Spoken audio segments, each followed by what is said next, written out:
Calling বেলটি পেয়ে যাচ্ছে। একটা মানুষ বিছানা থেকে উঠে দরজা পর্যন্ত আসতেও তো সময় লাগে, একটু ধৈর্য নেই। রাত 2টার সময় এসে টিপেই যাচ্ছে কলিং বেল, অসহ্য।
জন্মান্তদের সবচেয়ে বড় সুবিধা কি জানো?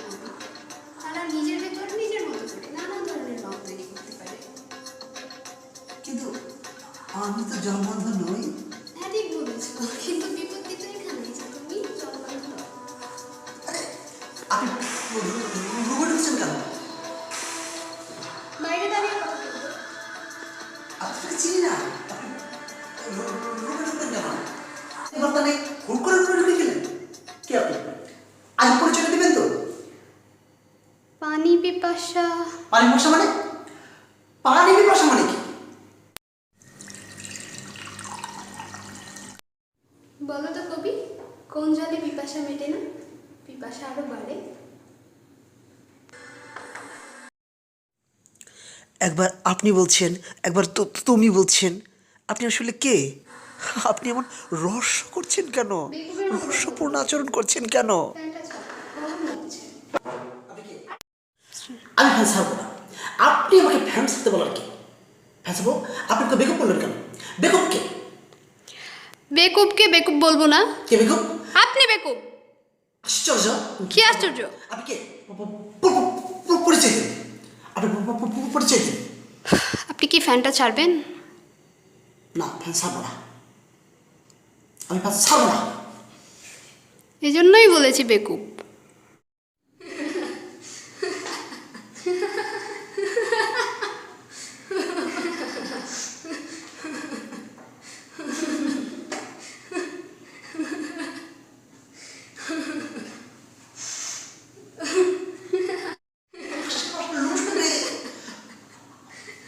বুঝতে পারছেন এই মাছটা আপনি এসেছিলেন অপরিচিত, চিনি না।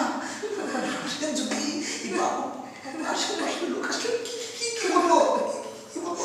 এই না বললে বিষ লাগবে, একদম পাশের বাসার লোককে ভয় পাচ্ছ। আরে বাবা, বুঝতে পারছেন না, আপনি চিনি না, অপরিচিত মানুষ। আসবেন সিরিয়াস পুলিশ। আমি কি বলেছি আমি আপনাকে ভয় পাচ্ছি? আশ্চর্য। আমি তা বলিনি, আমি বলেছি আপনি ভয় দেখাবেন না। আমি কিন্তু খুব সাহসী লোক। হ্যাঁ, সেটা বুঝতেই পারছি আপনি কত সাহসী। বুঝতে মানে আপনি কি বুঝেছেন? আপনি কি মনে করছেন ভিতর? না না, একদমই না। আমার সাহস আছে, অনেক সাহস। হ্যাঁ, প্রচুর।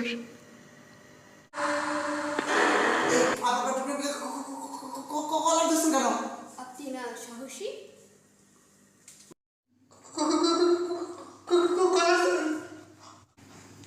অবিশ্বাসের চিতা যাচ্ছ কার জন্য?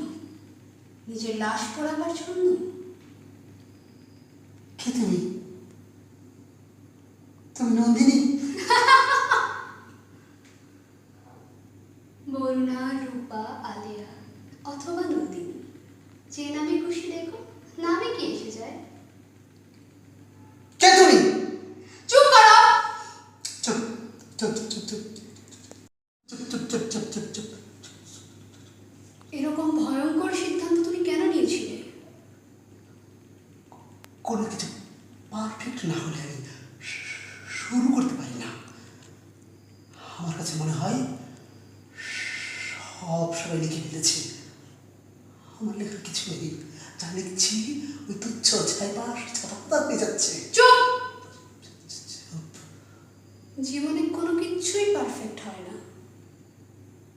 পারফেক্ট করার জন্য নিজেকে চেষ্টা করতে হয়। বসো, তোমাকে কিছু কাজ দেখাচ্ছি আমি। বসো।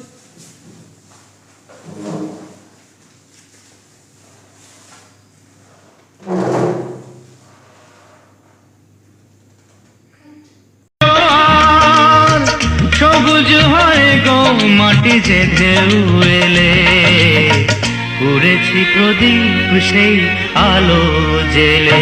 তুমি আমায় করতে সুখী জীবনে, অনেক বেদনায় সয়েছ।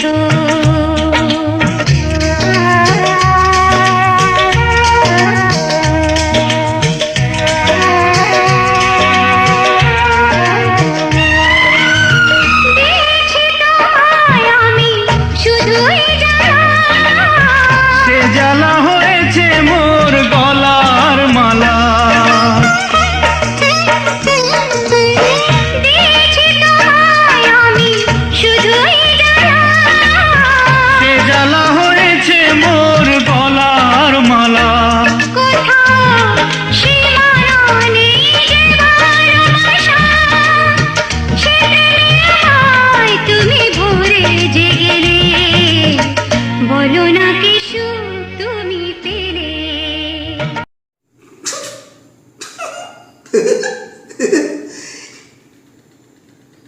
এই কাজ, তুমি এই কাজ আমাকে দেখাচ্ছ? এত সস্তা কাজ আমি দেখি না, করা তো দূরের কথা। শোনো, এর যে অনেক কাজ, ঢের ভালো কাজ আমি মনে করি কাজ হয় নাই, ফেলে দিই। আর তুমি এই কাজ আমাকে দেখাচ্ছ। তোমার গুরু রবি ঠাকুর কি বলেছেন? সহজ কথা যায় না বলা সহজে। জীবনে কোনো কিছুই পারফেক্ট নয়। পারফেক্ট করার জন্য নিজেকে লড়াই করতে হয়। আপনি একজন লেখক, লেখক হিসেবে আপনার দায় আছে, মানুষ হিসেবেও আপনার দায় আছে। আপনার লেখা ভালো হচ্ছে না, সেজন্য আপনি সুইসাইড করতে চলে গেলেন, সব দায় এড়িয়ে। এটা কেমন কথা হলো? রাষ্ট্রের কাছেও আপনার একটা দায় আছে। আপনি একজন লেখক, কিন্তু এই না যে আপনার জীবনটাই লেখার মধ্যে সীমাবদ্ধ করতে হবে। আপনি আমার সম্পর্কে কতটুকু জানেন? কতটুকু জানেন আপনি আমার সম্পর্কে? আপনি তো খুব করে বললেন জন্মের দায়।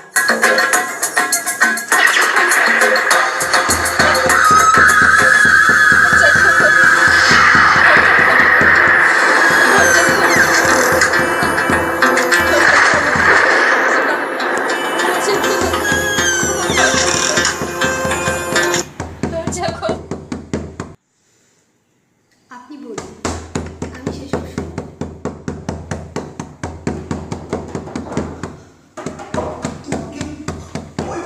বললাম পাশে আসবে, ওই যে অপরাধ করতেছে। লোকে কি বলবে? রোগী তোমাকে একদম শেষ করে দেবে। শিকল ভাঙা যার কাজ, সে যদি ভালোবেসে শিকল পড়ে, আর যুদ্ধের সময় তার মৃত্যুকে আটকাবে।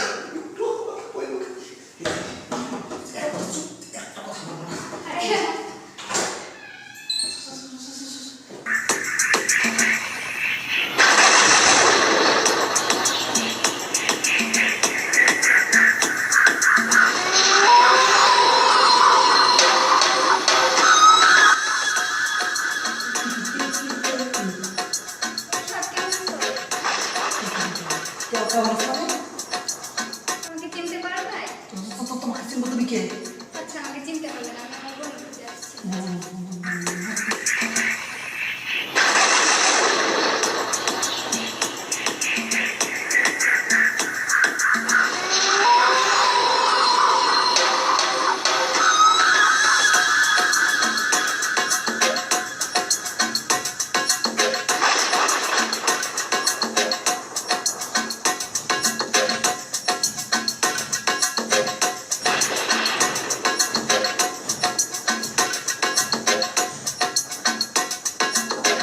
কি কি আপনি? আপনার বুনুকে এখানে কোনো ভুল আমাকে হয়ে- চেনা নাই? না চেনা নাই আমাকে? ভুল আমাকে হয়ে- চেনা নাই তুমি? না না না আপনাদের মতো কবিদের মাথার তালা খুলি। তালা খুলি মানে আরে তালা বুঝেন না? Block block bullock bullock. Block block block কি যখন আপনারা লিখতে পারেন না, লেখা আসে না, তখন আপনাদের মাথার সিন্ধুক খুলি। মাথা খুলে হ্যাঁ, যাই মনে মনে এই বাসায় আসে নাই, আসলে তো সারা শব্দ করতো। যাই আরেক কবির ব্লক সারাই। এই বেরিয়ে এসো চলে গেছে তুমি বললে না কেন আমি এসেছি? আমার না কেমন যেন মনে হলো মানে এখন মনে হলো আমি তোকে চিনি তুমি দূরের কেউ না আবার পরকেও মনে হলো আমি তোকে চিনি না তুমি আসলে কে বলো তো আমার না কেমন একটা বিভ্রম হচ্ছে আমি তোকে চিনতে পারছি না প্লিজ বলো না তুমি কে তোমার ঈর্ষার সত্তাটিকে দমন করো। তোমার সেই সত্তাই আর তোমার সব সত্তাকে গ্রাস করছে। ঈশ্বর সত্তা কে ঈশ্বর করে কে ঈশ্বর করে তুমি কি বলতে চাও ওই রুদ্র মুস্তাফাকে আমি ঈর্ষা করি অবশ্যই তুমি ঈর্ষা করো। তুমি না করতে পারবে, তুমি অস্বীকার করতে পারবে তুমি রুদ্র মুস্তাফাকে ঈর্ষা করো না। কখনো না সে দিনের পর দিন আমার সাথে কি করছে আমার প্রত্যেকটা পোস্টে সে দেখছে আমার কবিতাগুলো দেখছে লাইক দিচ্ছে না তুমি কি করছো? আমার পোস্টে লাইক দেয় না বক্তাকে আমি লাইক দেবো না অথচ সে দিনের পর দিন আমার কবিতার ভাব চুরি করে সে দিনের পর দিন ঘুমিং করে ঘুমিং সে কি মনে করেছে ঘুমিং করে রবীন্দ্রনাথ হবে ম্যাক্সিম গোর্কি হবে অসম্ভব ম্যাক্সিম গোর্কি ছিলেন সোভিয়েত সাহিত্য ধারার জনক। ক্ষমতার অলিন্দে চক্ষুষু ছিলেন আজীবন। আর তুমি নিজের সাথে নিজে ফালতু লড়াই করে তুমি নিজেকে পোড়াচ্ছ। কোনটাকে তুমি ফালতু লড়াই করছো ঈর্ষা। কার ঈর্ষা ছিল না তুমি ম্যাক্সিম গোর্কির কথা বললে ম্যাক্সিম গোর্কি জীবনে কি করেছে তোমার থেকেও খারাপ অবস্থায় এসে সে মা উপন্যাস লিখেছে। আমার থেকে খারাপ অবস্থা কি করেছে সে তার যখন 4 বছর বয়স তখন তার বাবা মারা যায়। 9 বছর বয়সে মা। তারপর 1887 সালে সে যায় আত্মহত্যা করতে। সেই আত্মহত্যার মুখ থেকে ফিরে এসে কালজয়ী উপন্যাস মা সে লিখেছে। তুমি কি করছো? আমার সম্পর্কে তুমি কিছুই জানো না সবকিছু পারফেক্ট পারফেক্ট করেই তোমার জীবনটাকে তুমি তিক্ত আর জটিল করে তুলেছো। বলো দেখি ম্যাক্সিম গোর্কির ছদ্মনাম কি? আসল নামই তো মানুষ ঠিক মতো জানে না এই ম্যাক্সিম গোর্কির ছদ্মনাম দিয়ে আমি কি করবো তুমি তো একজন লেখক, তাহলে তোমার মধ্যে আর সাধারণ মানুষের মধ্যে পার্থক্য কি হলো? ম্যাক্সিম গোর্কির ছদ্মনাম কি বলো। ম্যাক্সিম গোর্কির তুমি লেখক, এটা না জানলে তো তোমার জীবনই বৃথা। ম্যাক্সিম গোর্কির ছদ্মনাম তুমি একজন লেখক, তুমি ম্যাক্সিম ম্যাক্সিম গোর্কির গোর্কির ছদ্মনাম জানো ছদ্মনাম। না? তুমি নিজেকে লেখক দাবি করো। ম্যাক্সিম গোর্কির লেখক? ছদ্মনাম ম্যাক্সিম গোর্কির তুমি ছদ্মনাম লেখক, তুমি নিজেকে লেখক দাবি করো। তুমি গেট আউট বের হও আমাকে তুমি বিভ্রান্ত করছো তুমি নিজেকে প্রশ্ন করো, তুমি নিজেকে জিজ্ঞাসা করো। তুমি একজন লেখক, তুমি ম্যাক্সিম গোর্কির ছদ্মনাম জানো না? কিসের লেখক তুমি?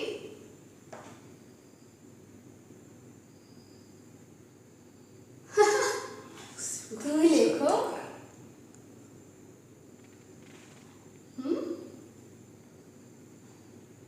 তুমি কি কোন ছদ্মরূপে এসেছো তুমি আমি যে তোমারই এক রূপ। আমার রূপ চিরুনি আমায়। তবে তোমাকে আমি চিনি না কেন আমার রূপ হলে তুমি ম্যাক্সিমাম একটি ছদ্মনাম জানো, আমি জানি না কেন? সেটা তোমার ব্যর্থতা। তুমি একজন লেখক, তুমি ম্যাক্সিম গুর্কির মতো একজন গুণী মানুষের ছদ্মনামই জানো না। কবি আরিফুজ্জামান, তুমি খুব ভালো করেই জানো মাল্টিপল পার্সোনালিটি ডিসঅর্ডারের রোগীরা একসাথে অনেকগুলো সত্তা নিয়ে বসবাস করে। আরে কিছু না বলে তুমি চলে যাচ্ছ কেন? মাল্টিপল পার্সোনালিটি, তুমি মাল্টিপল পার্সোনালিটি সম্পর্কে আমাকে বুঝিয়ে বলো।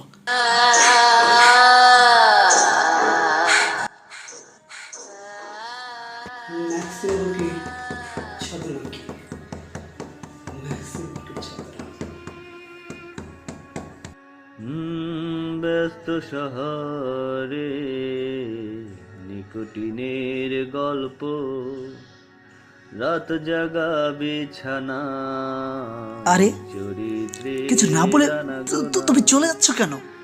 মাল্টিপল পার্সোনালিটি, তুমি মাল্টিপল পার্সোনালিটি সম্পর্কে আমাকে বুঝিয়ে বলো। ছায়া তবু পরে সেখানে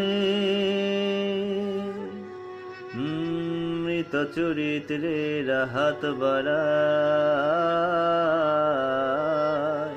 জীবিতের দাবিতে। মৃত চরিত্রের হাত বাড়ায় জীবিতের দাবিতে।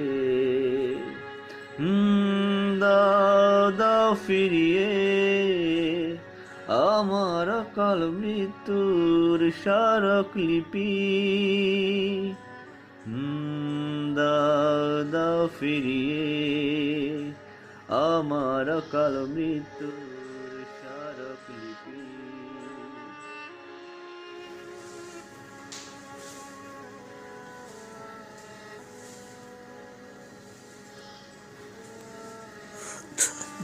তুমি যদি এভাবে চলে যাও কিছু না বলে, আমি কিন্তু ভয়ঙ্কর কিছু ঘটিয়ে ফেলবো। তুমি এভাবে চলে যেতে পারো না। হুটহাট আসবে, হুটহাট চলে যাবে। ফিরে এসো, নাহলে কিন্তু আমি ভয়ঙ্কর কিছু ঘটিয়ে ফেলবো। রাত 2টার সময় দাও। দরজা খোলো, ভয় করছে। দরজা খোলো, দরজা খোলো দাদা, দরজা খোলো। মা, দরজা খোলো। মা, দরজা খোলো। মা, খুব ভয় করছে। মা, দরজা খোলো।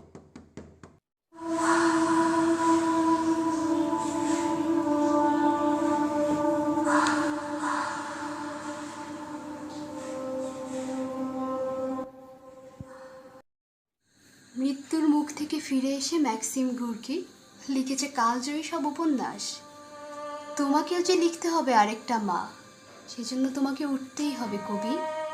ওঠো, আমি বলছি ওঠো কবি, ওঠো কবি, ওঠো। তুমি ওঠো, তুমি না উঠলে যে আমাকে এই বন্ধ ঘরে আটকে থাকতে হবে। তুমি ওঠো।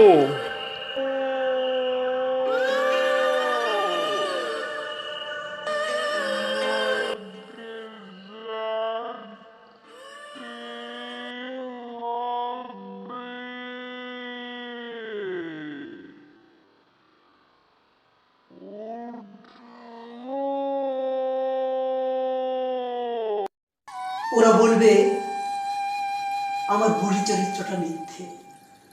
আমি জানি ওরা তাই বলবে, গলা ফাটিয়ে বলবে। ওরকম মেয়ে মানুষ আর হয় না, মানলাম হয় না, কিন্তু কারো কি হবে না? ওরকম মেয়ে মানুষ আজ নেই, কিন্তু কাল কেউ না কেউ হবে। হ্যাঁ, তুমি ওদের তাই হতে সাহায্য করো, তাহলে ঠিকই হবে। আমার ওই চরিত্রটা, ওই মেয়েটা, হ্যাঁ। সৃষ্টি জুড়ে কথা তোমার, সৃষ্টি জুড়েই বেঁচে থাকা, সোনার তরী ভরা তোমার, অমরত্বের অমৃত গাথা। মেয়েটা না দারুণ অভিনয় করে, চরিত্র একদম ভিতরে ঢুকে যায়। কিন্তু ওই যে মনোযোগ টানে। আমি ফিরে এসেছি। ওঠো, চোখ মেলে দেখো, আমি এসেছি। লেখক, ওঠো, দেখবে না আমায়? দেখো আমি এসেছি। লেখক, ওঠো, তাকাও, তাকাও আমার দিকে। লেখক, আমি এসেছি। দেখো করতে চলে গেলেন। জীবন তো লেখার মধ্যে সীমাবদ্ধ না, জীবন অনেক বড়। জীবনকে ভালোবাসতে হবে, জীবনের প্রতিটা ক্ষেত্রে নিজেকে নিয়ন্ত্রণে রাখতে হবে, নিজেকে নিয়ন্ত্রণ করে জীবনকে এগিয়ে নিয়ে যেতে হবে। এভাবে তো আপনি মাঝ রাস্তায় চলে গেলে সমাজও আপনার থেকে কিছু পাবে না। আপনি নিজেও আপনার জন্য কি করলেন, আপনার ফ্যামিলি আপনার জন্য কি করলো, আপনার জন্মের দায়ী বা কি হলো, আপনার জন্মের সার্থকতাই বা কি হলো? আপনি আমার সম্পর্কে কতটুকু জানেন? কতটুকু জানেন আপনি আমার সম্পর্কে? আপনি তো খুব করে বললেন জন্মের দায়। যার জন্মের দায় নেই, খুব শৈশবে যার মা হাতের রক কেটে মারা যায়, যে ছেলেটা প্রচন্ড ট্রমার ভিতর দিয়ে বড় হয়, সেই ছেলেটার কাছে জন্মের কি দায় চান আপনি? কি দায় চান আপনি সেই ছেলেটার কাছে? কি দায় চান?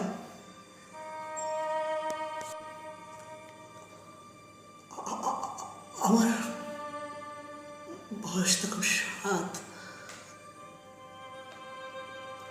আমার বয়স তখন 7, মাত্র 7 বছরের একটা শিশু আমি। আমার মা চলে গেলেন অন্য এক লোকের হাত ধরে। আমার দাদা দাদি সবাই করে বোঝালো আমার মাকে, বলো এই ছোট্ট বাচ্চাটার দিকে তাকিয়ে বল তুমি থেকে যাও। আমার মা শুনলেন না, নিজের সুখের জন্য অন্য একটা লোকের হাত ধরে চলে গেলেন এই মানুষটা। আমি অতটুকু ছোট্ট একটা বাচ্চা। আমার বাবা প্রবাসী থাকতেন, সৌদি আরব থাকতেন।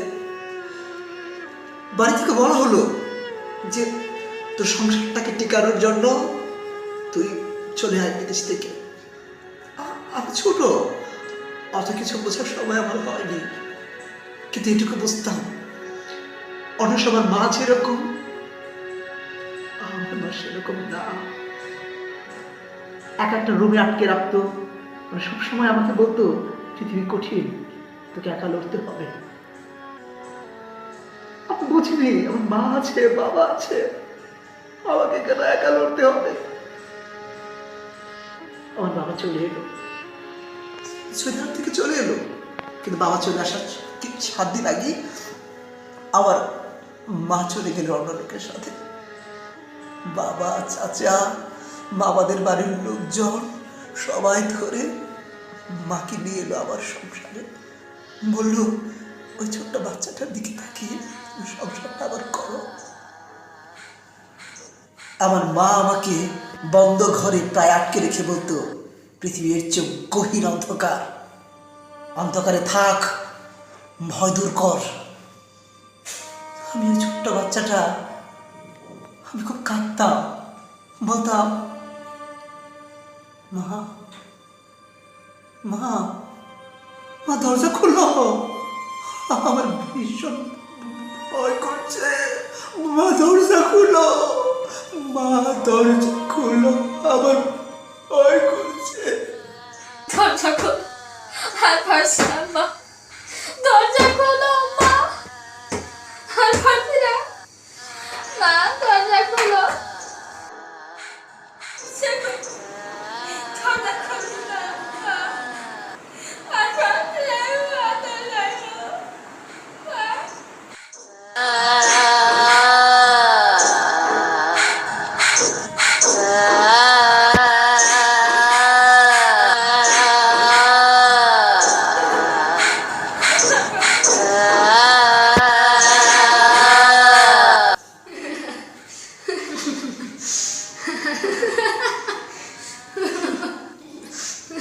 করো, হাসবে না।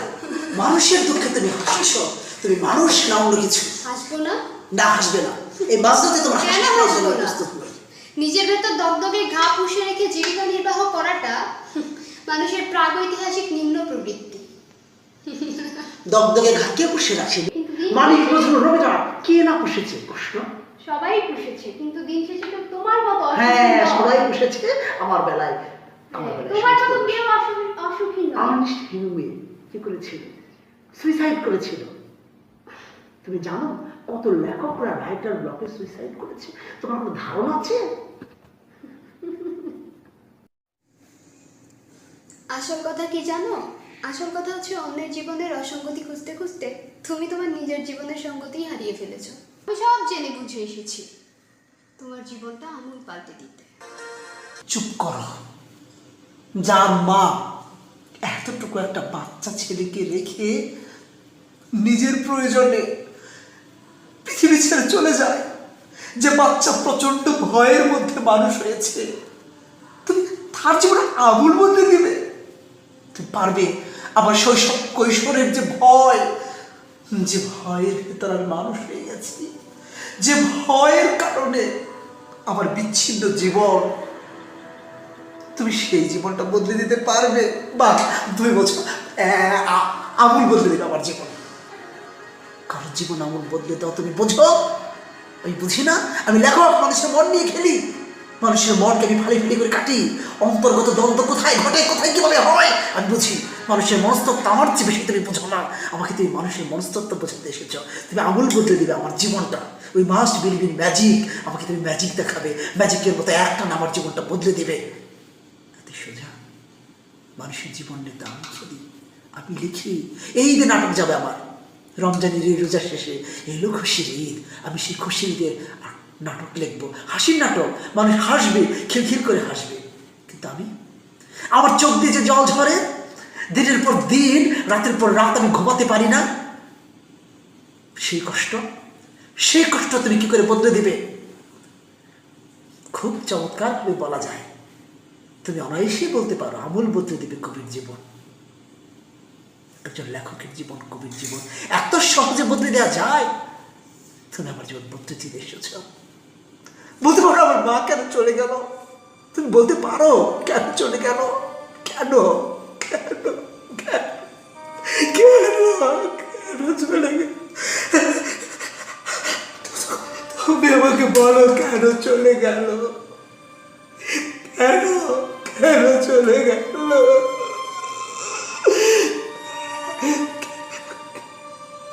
কেন চলে গেল আমাকে বলো,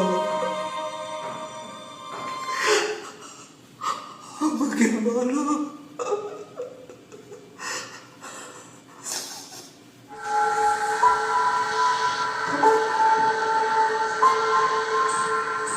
তীব্র ভয়ে তুমি যে কুঁচকে যাও, তোমার সেই ভয়ের সত্তাটাকে আমি আজকে শেষ করে দেব। কিভাবে কিভাবে তুমি আমার ভয় দূর করবে? তুমি দেখতে চাও? হ্যাঁ, আমার খুব ভয় করে। আমার মনে হয় আমি একটা অন্ধকারে আটকে আছি, আমি সেই ছোট্ট বাচ্চাটি রয়ে গেছে। না, তুমি সেই ছোট্ট বাচ্চাটি নেই, তোমার সেই ভয় আজকে আমি দূর করে দেব। আমার কেমন মনে হয় হাত থেকে টপ টপ করে রক্ত পড়ছে। আমার মনে হয় ওই হাতটা না কাটা পর্যন্ত আমার নিস্তার নেই। আর কখনো মনে হবে না তোমার। তুমি আজকে আমার ভয় দূর করে দাও, তুমি আমার ভয় দূর করে আমি দাও। আজকেই তোমার ভয় দূর করে দেব। তুমি আমার ভয় দূর করে দাও।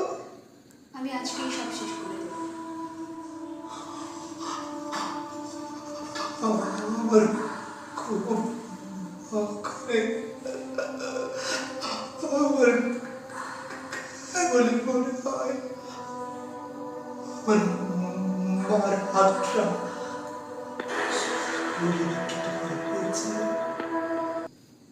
টক করে রক্ত পড়ছে।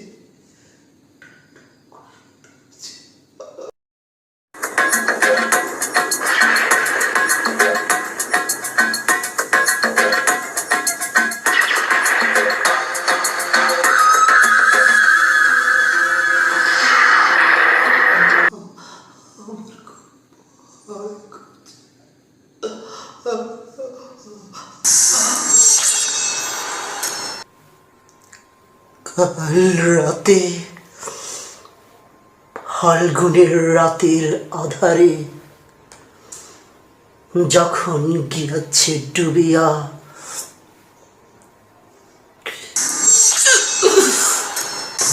জমির চাঁদ মরিবার তার চাঁদ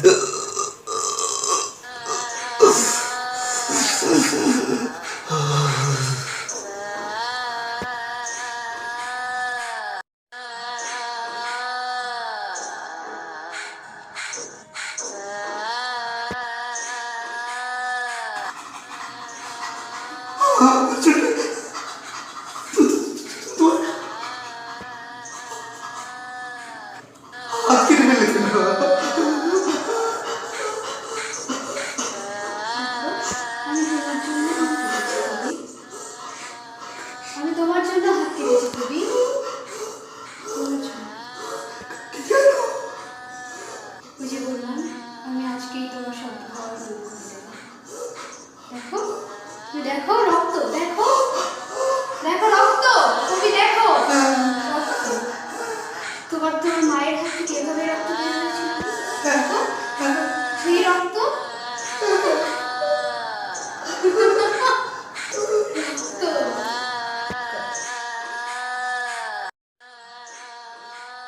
মন্দ এবং ভালো, পৃথিবীর সমান্তরাল সত্য। তুমি যা খুঁজবে তাই পাবে। ওঠো।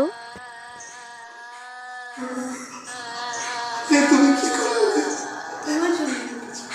তুমি কথা দাও, তুমি আর কখনো আত্মহত্যা করবে না, কথা দাও। তুমি কখনো আত্মহত্যা করতে যাবে না, কথা দাও, কথা দাও। নাহলে কিন্তু আমি নিজেকে আজকে কথা দাও। না মা, তুমি তুমি তুমি ওটা করো না, তুমি কখনো এমন করো না। আমি মরবো না, আমি আত্মহত্যা করবো না মা, আমি আত্মহত্যা করতে যাবো না। তুমি কখনো এমন থাকবে না, আমাকে ছেড়ে যাবে না। তুমি যদি আর কখনো আত্মহত্যা করতে না যাও, আমি কিচ্ছু করবো না। ওঠো, তোমাকে উঠতেই হবে কবি।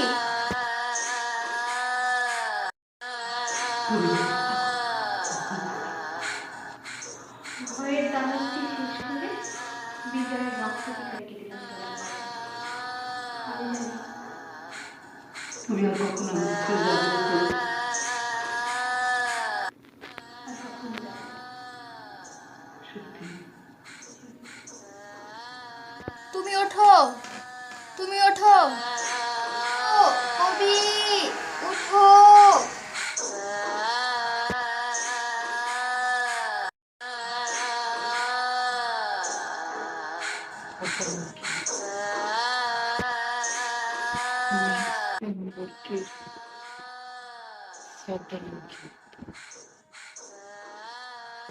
তুমি চলে যেও না।